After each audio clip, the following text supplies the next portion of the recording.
Hey, good morning. Hello, you guys. Just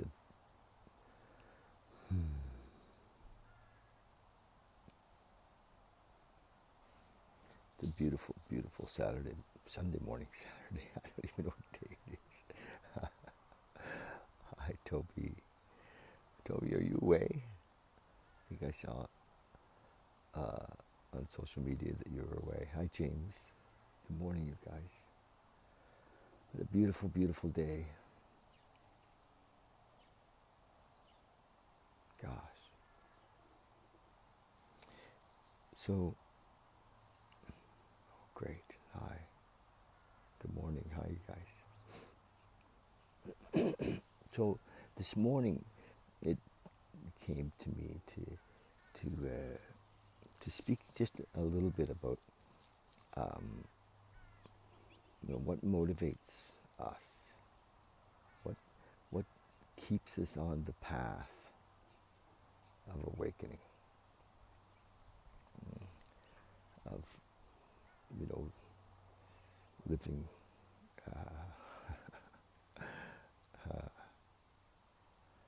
Thank you. So, in the beginning, for many of us, on the path to um, awakening or consciousness, in consciousness, or in the beginning, we're motivated by desperation. Often, many of us were, shit, things aren't working out in our mind. We have a picture of how life should be, and it's not happening that way, you know, um, and we're desperate. And some of us way more than others. I mean, um, because I'm able to work sometimes, in the with people that are dealing with addiction and alcoholism. I see um, real desperation, but it's so interesting that the mind,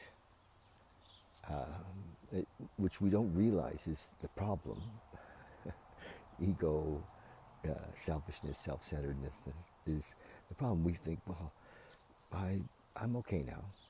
I'm better now, because we got a couple of things lined up, or a couple of things came into focus, so how do we stay on the path? And I mean, I feel somewhat blessed. I whoever I am, the I am anyway. That in this lifetime, I've been able to stay on the path, and even though sometimes it didn't seem like I was, but so this is the deal. When when I, and I imagine some of you, are running our lives from our own resources, I think if we're, you know, reasonably well read and reasonably, have a certain set of values, we can kind of mediocre manage, and have you know, a reasonable life where we're saying, well, okay, by the time I get to be 65, I'm going to have X amount of dollars, so I'll be okay, as if that does it, you know, and we miss the potential of of who we are, not not what we can be, but who we are, and so um, the the possibility of living moment to moment in in true connection with the moment, with God as we understand Him or don't understand Him or her or it, um, is is uh, is the highest possibility. It's like, oh, so it's not what we have or don't have, or who we're with or not with, or, you know, how, what body we're living in, whether it's healthy or young or old, or none of that stuff is really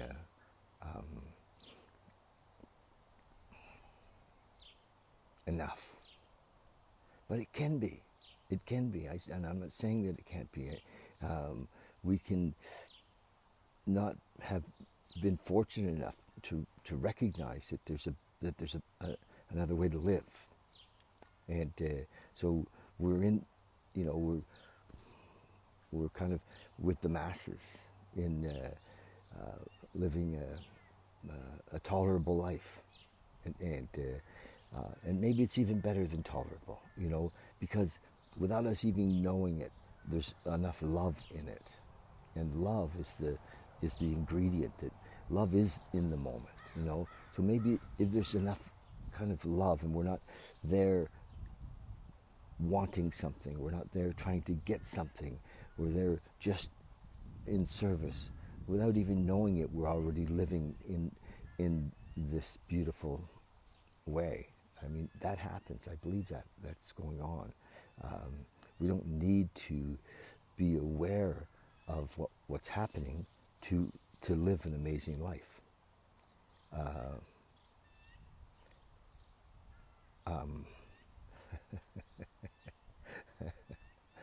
So that's possible. But many of the folks that I know are, you know, still seeking in a way, like, okay, or still dissatisfied with some of what's happening in their life, and you know. But when we really get present right now, it doesn't have to be next week or next month, but when we really get here right now, wherever we're sitting, and we breathe into the moment, there's nothing's missing. It's only in our mind that we think something's missing, or that we're trying to, we have a desire to get more in a way, or we're dissatisfied. It's in the mind. So, and the mind is very tricky. So just breathe, be here now, recognize that everything out there is an illusion, because it's through the filters of our mind, the interpretation of our mind, you know, and it's not, we don't actually see what's happening around us, because it's filtered through our concepts, or our precepts, or our belief systems, and when we're using the mind. So the mind is a beautiful thing in what it does do. But the mind's a beautiful thing in what it does do. It, you know, it's part of really of who we are. But we can literally live. But the awakening that comes is the realization that, for me, that I could not trust my mind. I could not trust my thinking. I had to surrender, and truly surrender, not surrender with conditions. So, and then our natural state is one of love. Our natural state is freedom. So, so recognition, awareness, you know, acceptance, all that truly, my mind, and this is maybe not the same for all, but my mind was often geared towards what's in it for me. You know, I had a tendency to be, you know, me first in a way, even though I didn't seem that way to others, you know, and I recognized that I just never felt full. I never felt full when I was thinking about me and what's in it for me. So it's not even that I'm thinking of others, it's just that I've stopped running the show. and and and I end up often just waiting to see what's next, you know, or showing up, and the mind says, yeah, but what do I? Just let it go, just let it go. So if you can discern the difference between the voice of mind and the voice of the moment, the voice of God, the voice of love, and start to drop back into that love. Yesterday, this concept came of a trust fall, right? The trust fall back into love. Just surrender and drop back into this amazing pillowed bed of love, and it's beautiful. And what's Toby saying? The faster I get woke after I get up in the morning, the more stable my day is. The faster I get woke when I get up in the morning, the more stable my day is. If I don't stop for a moment, my ego runs my day. Yes. Yeah. Yeah. Take the time in the morning to check in. Where am I? And it's not our day. It's we're life. We're living. We're in life. We are life. So just to be conscious of how we move in this beautiful, beautiful world that we live in.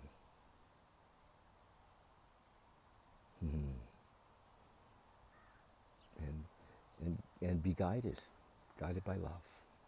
Okay. Past all of the thought, all of the concepts. Just leave it all outside the door.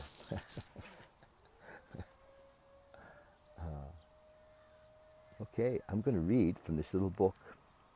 It is July.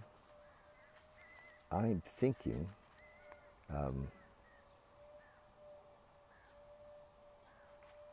that it's July 26th. Is it July 26th, you guys? Anybody know? I think it's July 26th, isn't it? Huh? Somebody say.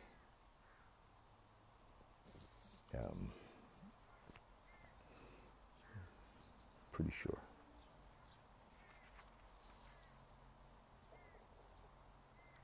Yeah, yesterday. I think I read 25th yesterday. Okay, thanks, honey. All right. July 26th, thought for the day from this book, and I've always feel like I've got to share with you that, this book was written in 1954. It's a bit patriarchal, and I actually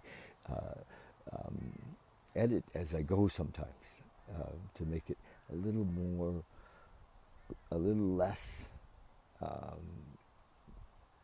patriarchal, a little less holding on to a concept. Because when we hold on to concepts of right and wrong and good and bad, and we're stuck there, and so I don't judge that some of his writing was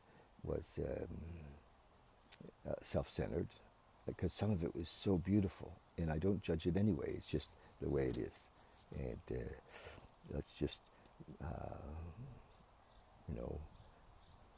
we'll just go with what is, and if it needs a little editing, it gets a little editing.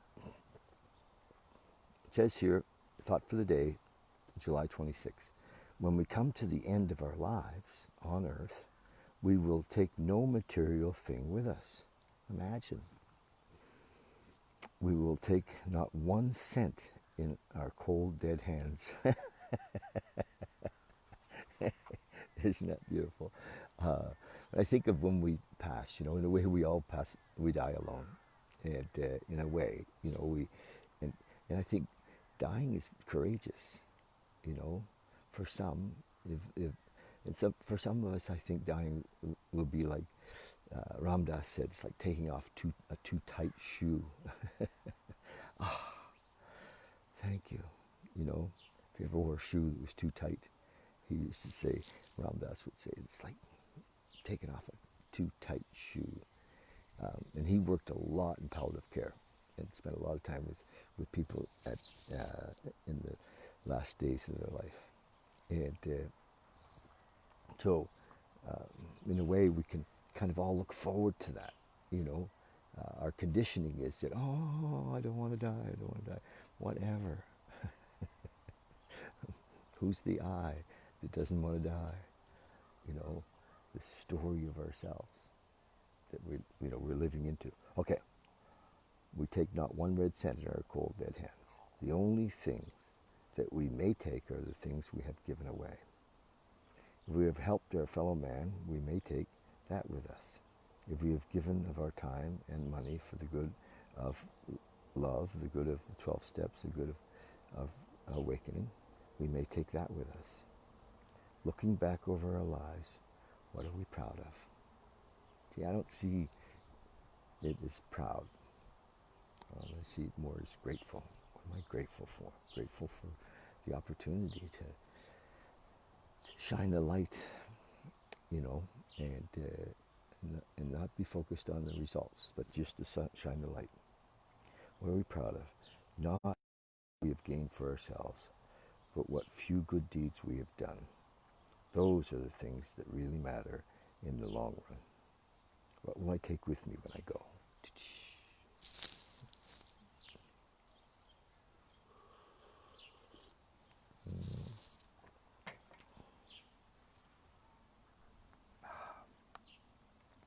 Meditation for the day, 1954, remember.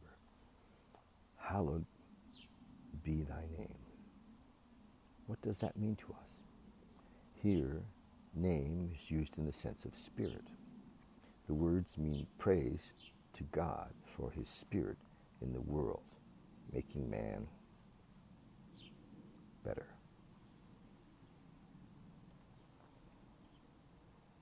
See, I think actually that it isn't about making man or woman better. I think it's about awakening us to who we truly are. We are already 100%. We are already everything that we need to be. It's already there. And we focus on incremental betterness, if you will. I think we're still then mucking around in the ego, in the illusion. So we can be especially grateful for God's Spirit, which gives us the strength to overcome all that is base in our lives. So yeah, my prayer is for strength, and again, not to overcome, but to realize, to surrender, not to fight, but to fall back into, to relax into the love. We can't fight our way into love. We can't overcome evil or whatever. So his overcome, I'm not so sure I agree. We should be okay. His spirit is powerful, yes. It can help us to live a conquering, abundant life. So we praise and thank him for his spirit in our lives and the lives of others. I don't know about conquering, but anyway, you see, I see that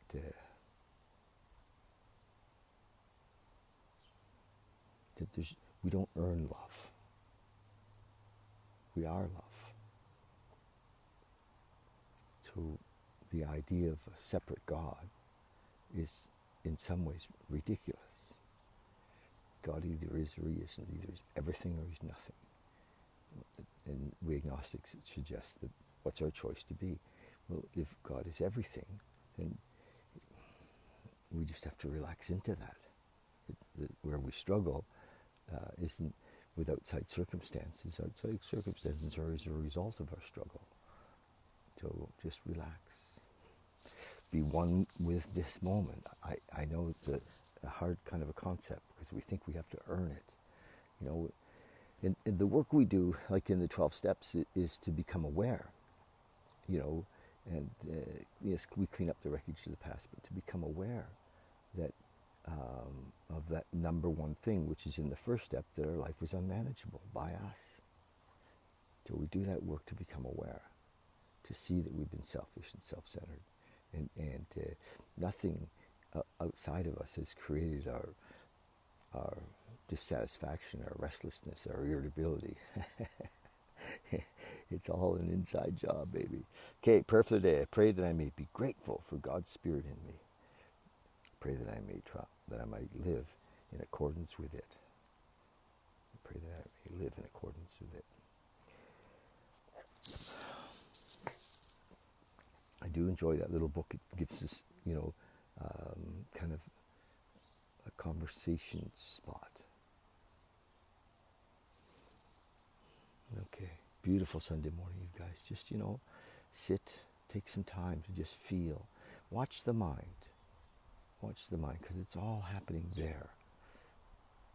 Watch the thoughts, the judgments, the idea of right and wrong, and good and bad, and just watch how quickly it comes up, and how fear rides in on thought. It rides in on this idea that something's wrong, or something isn't going to happen, or so we're going to miss something, or we're going to lose something. Just watch it and surrender it. Say, okay, look at that. Look at that. And as we become practiced at seeing our thinking and our crazy mind, it loses its power. It loses its power. And this is the piece where faith comes in, where we have to actually have faith that life, on life's terms, is the only way we can actually have peace.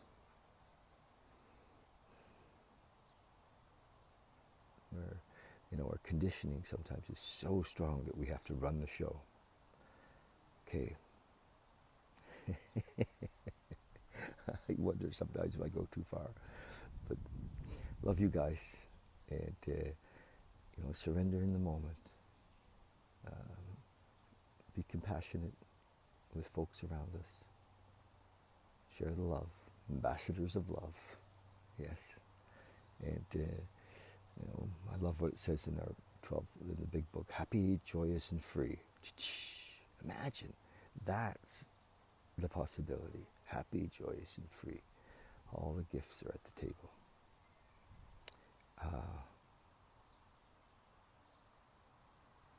Yes, there's nothing to figure out. Oh, Toby, yes. I think it's happening for you. It really is, isn't it? Beautiful. Okay, look, I want to remind you guys that I've decided not to do Monday nights. It just seemed like I was pushing and wanting to make that happen. And so Monday night meditation for the time being, and maybe we'll start something in September. But yeah, it doesn't feel like it wants to continue.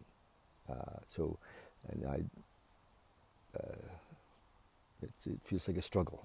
So I'm just going to let it go and see what comes up. If something else comes up, if you guys want to do something and you want me to be part of it, that we could do that. But I'm not going to keep pushing that thingy. Okay, love you guys. Have a great day. Have a great day. My friend Sammy's down at Cane's today selling tickets on that motorcycle. So go down and see her and her guy. Oh, his name's gone right out of my mind. But yeah, that motorcycle. I think Toby, you look great on that Harley. And Jason, you would look great on that. All you guys. Okay, love you lots. Have a great day. Bye.